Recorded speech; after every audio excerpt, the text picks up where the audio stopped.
राम राम भाई सारे भाइयों ने। ये भाई साहब अपने बीच कौन सा गांव भाई साहब अपना? मैं पलवल से हूँ, जितेंद्र फौजी मेरा नाम। अच्छा जितेंद्र फौजी पलवल। गांव मंडोरी है मेरा। मंडोरी वाले भाई खदरी साहब तब बातचीत करके आए थे। कितनी देर थे आप अंदर ऑफिस में? मैं लगभग आधे घंटे खदरी साहब से मैंने बात की है। अच्छा जी। 2 लड़कियाँ थी और 4 मेंबर थे। अच्छा आप 6 जने जा रहे थे? 6 जने थे। तो भाई सवालों इन भाई इस तय कर लियो, मतलब भाई तय जो भी सवाल हो, जो भी इन कह रखी थी, आप इन सवाल के आंसर दे दियो। पहले आप बताओ कि बातचीत हुई। बिल्कुल, हम चेयरमैन साहब के पास गए। वहाँ पे पहले उन्होंने बोला कि 6 ही बंदे जाएंगे, तुम 2 लड़कियाँ 4 लड़के। हम अंदर गए पे एक हमारे साथ वो भी थे जो थोड़ा तेज बोलो, टीचर है ना। हाँ। वो भी थे। तो चेयरमैन साहब ने हमको वहाँ पे बिठाया, पानी पिलाया। और चेयरमैन साहब हमसे थोड़े एंग्री इस बात के ऊपर है, जो यहाँ पे आके जो चेयरमैन साहब ने बात बोली ना, वो यही बोले कि आप लोग प्रेशर ज़्यादा बनाते हो। प्रेशर आप प्रेशर ज़्यादा बनाते हो, इस वजह से बोला मैं आपसे पहले भी इस बात को मैं पहले भी बोल चुका हूँ और अब भी बोल रहा हूँ, आप ज़्यादा प्रेशर ना बनाएं। ये बात तुमने बाहर आके कह दी। बाहर आके कह दी उन्होंने। फिर उसके बाद हमने पूछा कि सर हमारा जो रिजल्ट है वो आपने निकाल दिया है कि परसेंटाइल फार्मूले से निकाल दिया, आप इसकी ज्वाइनिंग क्यों नहीं करा रहे? बोला ज्वाइनिंग कराना मेरा काम नहीं है। ज्वाइनिंग ये जो कोर्ट में केस चला गया, जुडिशरी के हाथ में बात चली गई है, तो मैं एज ए चेयरमैन मैं इस बारे में जुडिशरी को कुछ नहीं बोल सकता। मेरे से जो डाटा मांगा जाएगा वो डाटा मैं प्रोवाइड करा सकता हूं। और मैंने जो डाटा मेरे से अब तक मांगा है, डीएजी ने मांगा है या किसी वकील ने मांगा है या जज साहब ने मांगा है, वो मैंने उनको टाइम टू टाइम दिया है। और हम एसएससी की तरफ से कोई कमी नहीं है, फॉर्मूला में कोई कमी नहीं है। जो आप बोल रहे हो कि जो 28 अक्टूबर को जो जयश्री ठाकुर जो जज साहिबा थी, उन्होंने ये बोला था कि मुझे आईएसआई और एसएससी का रैप चाहिए, जो मेरे को समझाएगा कि इसमें जो फॉर्मूला जो आईएसआई से जो लगाया है इक्विवेलेंट ये सही है और वो जो डिफ़िकल्टी लेवल है जो पेपर का वो सही है। तो उन्होंने सिर्फ ऑर्डर जो आपने लोगों ने पढ़ा होगा, ऑर्डर में सिर्फ ये मेंशन था, उसमें सिर्फ एसएससी का बंदे को सम्मन किया था कि एसएससी का बंदा आएगा। तो एसएससी के संदीप भाटिया जी आए थे, वो उन्होंने हियरिंग नहीं ली, लेकिन वो अपना रिटर्न में कैबिन के अंदर जाके उनको रिटर्न में स्टेटमेंट देके वो अपना इतने पेजों कम से कम इतना बड़ा चेयरमैन साहब ने जज साहब को दिया है। और उन्होंने उसमें ये लिख के दिया है कि पेपरों का डिफ़िकल्टी लेवल अलग था और परसेंटाइल इसमें इक्वी परसेंटाइल लगना ज़रूरी है, नॉर्मलाइजेशन होना इसका ज़रूरी है। तो वो चीज़ उन्होंने सबमिट करा दी है। आईएसआई को उन्होंने बुलाया ही नहीं, उन्होंने वर्बल बोल दिया होगा। वर्बल में कोई भी बात बोल देता हूँ, लेकिन जरूरी है कि वो पेपर में जब रिटर्न में जो ऑर्डर में नहीं है ना, अगर जो ऑर्डर में जो एसएससी को उन्होंने संबंध दिया था, एसएससी का रैप आ गया, तो आईएसआई का बंदा भी अगर जो बुलाती जज साहब, तो आईएसआई का बंदा आज तक सम्मान नहीं हुआ उसको, तो उन्होंने बुलाया ही नहीं है। ऐसी वर्बल फ्लो में उनसे निकल गया होगा वो आईएसआई का, क्योंकि आपने वो ऑर्डर पढ़ा हो तो मैंने पढ़ा उस ऑर्डर को। उस ऑर्डर में ये भी है कि उन्होंने कि ये नो डाउट फार्मूला बिल्कुल सही है। आप किसी ने ऑर्डर पढ़ा हो तो उसमें लिखा हुआ है, मुझे फार्मूले में कोई डाउट नहीं है, लेकिन मुझे रैप्स हो तो एसएससी डिफ़िकल्टी लेवल उन्होंने समझा दिया। फिर चेयरमैन साहब बोलिए। जब फार्मूला सही हो गया, एसएससी ने सब कुछ दे दिया, तो उसके बाद क्या दिक्कत है? दिक्कत ये है, एक बार जुडिशरी और एग्जीक्यूटिव, आपको पता कार्यपालिका न्यायपालिका अलग अलग हैं, इनका ये आपस में मर्ज नहीं है। ये आर्टिकल 50 में आपको ने सबने पढ़ा है कि सब अलग अलग हैं। ये वो अपना काम करने का तरीका जुडिशरी का अलग है और एग्जीक्यूटिव कार्यपालिका का अलग है। तो ये कार्यपालिका में आती है, वो जुडिशरी है, उसको आपस में फोर्स नहीं कर सकते। आप इंटरनली कुछ भी कर लो, आपके मेरे अच्छे रसूख है, मैं आपसे कुछ ही बोल दूं, लेकिन आप बोलो मैं जज साहब हैं, जो पार्टी होती हैं या किसी की शादी होती है, चेयरमैन साहब खुद बोले मैं जाता हूं उसमें, और मैं जज साहबों को यहां तक बोलता हूं कि आपने अब तक एक भर्ती की थी, उन्होंने कोई जुडिशरी को भर्ती की थी, आज तक वो भर्ती पूरी नहीं कर पाए हैं, और हमने जो भर्ती की पूरी की है और वो पूरी होंगी। फिर हमने ये बोला कि सर ऐसा तो नहीं है कि जैसे इस पर ज़्यादा हियरिंग हुई है, ज़्यादा लंबा केस चल गया है।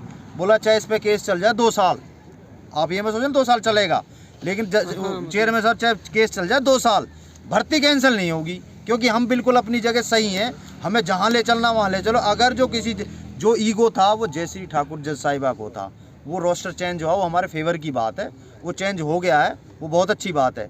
लेकिन जो सिब्बल साहब हैं, जो जज साहब अभी हैं हमारे केस में, इन्होंने इस केस की प्रायोरिटी नहीं समझी, नहीं तो वो इस केस की हियरिंग ले सकते थे। इन्होंने प्रायोरिटी नहीं समझी। अभी हमने बोला उनको सर कि आप इसमें अर्ली हियरिंग लगवाओ, आपकी बात, हम तो एक आम आदमी हैं, आप संवैधानिक पद है आपके पास, आप सीएम साहब को या एजी साहब को आप बोलोगे तो आपकी बात जल्दी सुनी जाएगी। तो उन्होंने तुरंत फ़ोन लगाया हमारे सामने, एजी साहब को फ़ोन लगाया। तो एजी साहब को बोले सर इनका पुलिस की भर्ती का, कांस्टेबल भर्ती का क्या चल रहा है? तो उन्होंने बोला इनकी अर्ली हियरिंग लगवा दो। वो इंग्लिश में कुछ और बोला था उसने, क्या बोलते हैं, तो अर्ली हियरिंग हुआ था। तो एजी साहब ने स्पीकर ऑन करके बात की थी, तो बोला हम इनकी 1-2 दिन में अर्ली हियरिंग करने की कोशिश करें। इनकी प्रायोरिटी नहीं समझी जज साहब ने, जो दीपक सिब्बल साहब है ना, उन्होंने इस केस की प्रायोरिटी नहीं समझी, नहीं तो केस को ले सकते थे। अभी फास्ट ट्रैक पे डाल के इसको अर्जेंट हियरिंग लगा के इस केस की सुनवाई होगी तुम्हारी, लेकिन फैसला होगा उसी के हिसाब से, क्योंकि ये अपनी तरह गलत नहीं। जिस दिन आपकी हियरिंग होगी हमारी तरफ से ये है, मैंने उनको पूछा सर हम क्या करें? आप बोला आप धरना प्रदर्शन, उन्होंने जो बोला, आप, मैं ये नहीं कह रहा कि आप धरना प्रदर्शन मत करो, आप करो, लेकिन उनकी जो राय है चेयरमैन साहब की ये थी कि आप धरना प्रदर्शन करने से कुछ नहीं होने वाला। आप अपना जो वकील किया है ना, कुछ बातें ऐसी होती हैं जो हम नहीं बोल सकते, वो सिर्फ आपका वकील बोल सकता है। आपने पटवालिया साहब को, मैंने बोला कि पटवालिया साहब किया जी, हमने इतना महंगा वकील किया है। बोला बहुत अच्छा वकील है वो चेयरमैन साहब ने बोला, वो कमलजीत सैनी जी, उन्होंने बोला बहुत अच्छा वकील है वो जो सर्विसेज के केस बहुत अच्छी तरह से डील करता, बहुत अच्छा वकील किया आपने, मैं उसकी प्रशंसा करता हूँ। लेकिन मैं बोला सर उसको हमने फ़ोन किया था, बोलते हैं कि मेरी सुनवाई नहीं, तो मैं सुनवाई थोड़ी करवा सकता हूँ। जिस दिन आपकी सुनवाई होती है कोर्ट के अंदर, हम अर्ली हियरिंग लगवाएंगे तो जज इसको प्रायोरिटी मिलेगा केस को, कि भाई प्रायोरिटी वाला केस है। तो जिस दिन अर्ली हियरिंग होती है, कोर्ट में सुनवाई होती है, उस दिन आप अपने वकील को बोलो जो आपकी तरफ से वकील है।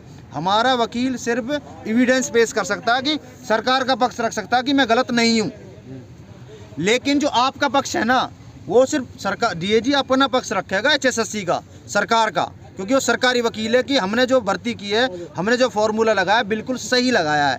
लेकिन आपका पक्ष, आप जो हताश हो रहे हो, मैंने उनको बोला सर ये लड़के, इनके रिश्ते भी नहीं हो रहे, आप मजाक जिनके हो रहे थे उनके टूटल लाग रहे हैं। मैं बोला इनके रिश्ते भी नहीं हो रहे, बेरोजगार घूम रहे हैं गांव में, इनको घर से निकलना दूभर हो गया, इनको टॉन्ट करते हैं लोग। मैंने इनको इतनी बातें बोली, जैसे वो हंसे। उन्होंने बोला कि ऐसा, ये हम भी सामाजिक लोग हैं, हमें पता है, और ये चीज़ हमको सब पता है, लेकिन हम जुडिशरी के मैटर में कुछ नहीं कर सकते। आप अपने वकील को टाइट कीजिए, जो आपने किया है उनको आप बोलिए कि वो भी अर्ली हियरिंग लगाएं। हमसे कोई भी डाटा है ना, अगर जो पटवालिया जी ये बोलते हैं कि आप पटवालिया जी कुछ भी लिख के लेके आए एक ड्राफ्ट पे बना के, और मैं साइन करके देता हूँ, मेरा डीएजी साइन करके देगा कि हमारी तरफ से हमारी तरफ से कोई कमी नहीं भर्ती में, और आप अपने वकील को ले आओ और उसको मैं साइन करके देता हूँ, कुछ भी लिख के ले आए उसमें भर्ती के रिगार्डिंग में, मैं उस पर साइन करके दे दूंगा, आप उसको सबमिट करा दो, आपके सिटे हट जाते हैं तो मुझे खुशी होगी इस बात की। ये उन्होंने बोला।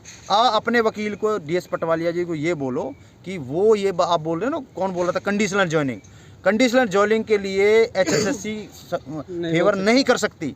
अगर जो हमने कंडीशनल जॉइनिंग की फेवर की सरकार ने, तो जज साहब के दिमाग में नेगेटिव जाएगी कि इसका मतलब ये भर्ती इन्होंने इसमें अप डाउन किया है। जो कंडीशनल, आपका जो वकील है वो कंडीशनल जॉइनिंग के लिए बोल सकता है, वो ये भी बोल सकता है कि आप 41 बंदों का घर क्यों देख रहे हो, आप 6600 बंदों के घर क्यों नहीं देख रहे हैं, इनके घर के दिए बुझे पड़े हैं, इनके घर के दिए जल जाएंगे अगर जो आप 41 बच्चों को वैकेंसी रिजर्व करके, सीट होल्ड करके आप इनको ज्वाइनिंग क्यों नहीं दे देते। ये आपका वकील बोल सकता है, ना तो सरकारी वकील डीएजी बोल सकती है, ना एचएसएससी बोल सकती है, ना एजी बोल सकता है। बहुत बढ़िया, ठीक है।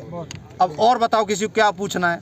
बस हो गया। भाई सब ये बताओ, जैसे 17 जून को रिजल्ट आया था, ठीक है, 6 जुलाई को तारीख थी, इतने दिन थे बीच में, उसमें ज्वाइनिंग क्यों नहीं करवाई? ये भी क्वेश्चन किया हमने, सुन लो। हाँ सही बोला भाई ने, वो कुछ हमने बोला, हाँ मैं समझ गया। अभी आपका जो डीजीपी है ना, डीजीपी पंकज अग्रवाल है ना, पीके अग्रवाल, प्रशांत कुमार अग्रवाल, उसने ये बोला, डीजीपी साहब ने खुद रविशंकर झा जो हाई कोर्ट के चीफ जस्टिस है ना, उनसे भी बात की इस रिगार्डिंग में। अभी आपको पता है हरियाणा के अंदर एक मुहिम शुरू की है कि नशा मुक्ति, नशा रोको अभियान, तो उसमें जो युवा हमारा नशे की तरफ जा रहा है, तो उसमें क्या है, उन्होंने क्या बोला कि भाई नशा मुक्ति अगर जो उनको चलानी है, नशा रोकना है, तो उसके लिए फोर्स की जरूरत पड़ेगी। तो फोर्स के लिए डीजीपी ने बोल दिया कि मेरे पास फोर्स नहीं है। तो उन्होंने, डीजीपी ने चेयरमैन साहब को पूछा कि सर, बोला मेरी तो 6600 में अगली भर्ती कहाँ से करूँ, 6600 ही पूरी नहीं हो रही, ये बोला उसने। फिर डीजीपी साहब ने, प्रशांत अग्रवाल साहब ने रविशंकर झा से बात करी है, जो चीफ जस्टिस हैं, उससे बात करिए कि जी आप एक तरफ तो सरकार ये बोलती है कि ये पब्लिक वो करो, ये युवा नशाबंदी करो, वो करो, बोलो मैं क्या करूं। तो उसके और डीजीपी साहब आप बोल रहे हो ना कि सर एचएसएससी की तरफ से कोई कमी नहीं थी।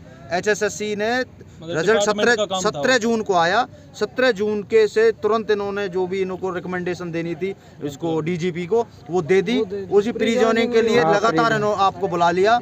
उसके बाद कुछ प्रोसेस होता है, क्या आपकी ज्वाइनिंग कराने के लिए डीजीपी साहब ने बोला आप कितनी तारीख को प्री ज्वाइनिंग हुई आपकी? 2 या 3 तारीख तक, 28 के बाद 30 को कंप्लीट हुई थी ना।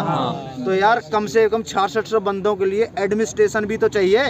डीजीपी तुम्हें यार रोड पे लाके सर इसके लिए 2019 में सर भर्ती हुई, 2019 में भर्ती हुई, प्री ज्वाइनिंग के लिए जिस दिन बुलाया गया तो उस दिन सेम डे मेडिकल और बेल्ट नंबर दे दिया गया करनाल में बुला के। मेरी बात सुनो, कैसे होगा? हाँ सुनो, उसमें क्या था पहले तो ऐसा भी होता था, मैंने ये भी बात बोली सर ये 100% 90 चेयरमैन साहब ने बोली कि अगर जो इसमें 10 लड़के गलत भी लग गए, अगर सपोज करो 10 लड़के गलत तो 90% तो लड़के इसमें फेयर लगे हैं।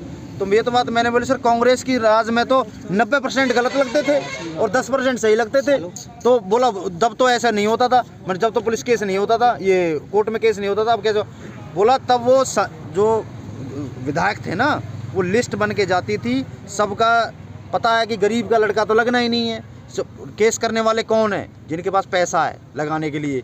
गरीब घर के बच्चे ने आज भी केस नहीं किया होगा इसमें, चाहे वो सिलेक्शन हुआ है या नहीं हुआ है। ये जो जिनके दर्द हुआ ना, जिनके मिर्ची लगी कि भाई हमारा तो ये पैतृक अधिकार था पुलिस में लगना, ये पैतृक अधिकार था कि मेरे घर से क्यों नहीं लगा, उनके दर्द हुआ वो कोर्ट में गए हैं।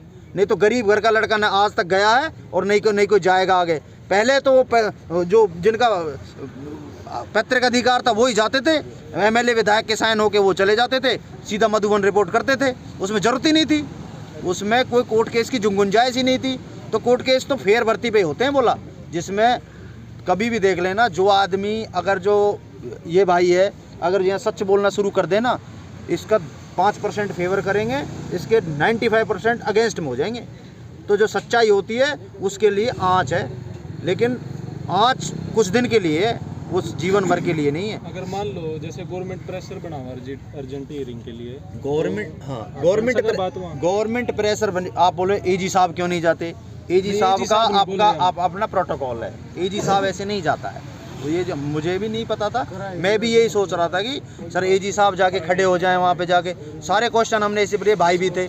चलो छोड़ दो, सारी बात बहुत हो गई। आपने बताओ आपने कितना के लग गया इन बातों में, क्या मीनिंग लग गया आपने अंदर जा गए? देखो मीनिंग मुझे ये लगा जो मैंने उनसे आधे घंटे बात की, मुझे ये लगा भर्ती 0% भी चांस नहीं कैंसिल होने की, चाहे सुप्रीम कोर्ट में जाना पड़े, ये भर्ती बिल्कुल कैंसिल नहीं होगी। हाँ इसमें जो काम होगा चाहे वो अर्ली हियरिंग लग के हो या कुछ भी लग के हो, वो तरीके से होगा जैसे जुडिशरी चाहे। चलो ठीक है, ठीक प्रोग्राम। हाँ चलो किसी बातचीत किसी लगी जाए, स्वाद नहीं आया। हाँ भाई मुछाड़े किसी लगी तेना है बातचीत किसी लगी आप ना भाई? कोटा भाई मैं ये कहना चाहूँगा कि जो ये बोल रहे हैं अब कोई क्रिमिनल केस है या किसी टाइप का भी केस है वो अर्जेंट में आ रहा है। अभी मैं पीछे कम से कम 6-7 तारीख देख रहा हूँ अपनी, उस तारीख के अंदर क्या अर्जेंट केस लग रहे हैं कि शुरू में हमारा केस लास्ट में जाता है बिल्कुल, तो वो लास्ट में ना जाके अर्जेंट हियरिंग हो और फास्ट ट्रैक पे कोर्ट में लेके आया जाए। बातचीत किसी लगी? संतुष्ट है आज के माहौल है? आज के माहौल से संतुष्ट नहीं है। संतुष्ट नहीं है भाई? चेक काले किसी लगी बातचीत? तो बिल्कुल भी ना है, जब तक जोनिंग ना ले जब तक कहीं बैठे। पलवल है फरीदाबाद, तेरा भाई संतुष्ट है? नहीं आ रहा है, तुम संतुष्ट हो आज की बातचीत है? हम भाई संतुष्ट ना, तू रहे ना पलवल ये संतुष्ट नहीं है भाई, पलवल वाले गदरी वाली बात पे कोई संतुष्ट हुआ आज तक यार? कैसी मौज कर दी। चलो हाँ भाइयों आ रहा है, तुम आज के माहौल से संतुष्ट हो? ठीक है बस सारे बूंदा मुँह कर रहे हैं। हाँ भाई कौन है? कह सकते हैं। चलो ठीक है भाई, इवन का और देखें के चल रहा है अभी ये बालक बैठे। हाँ भाई आज की बातचीत तो संतुष्ट है के? संतुष्ट आज की बातचीत? मैं कहना चाहता हूँ कोटा भाई, जल्दी बालका ने केस कर रखा है, जब एक बार रिजल्ट सरकार ने कैंसिल कर दिया, मुख्यमंत्री साहब ने माफी मांग ली, तो फिर उस पर रुक जाना चाहिए ना, तो गलत था तो कैंसिल कर दिया, सही था। ठीक चलो भाई ये भाई है इन तो और बातचीत करेंगे, ठीक है।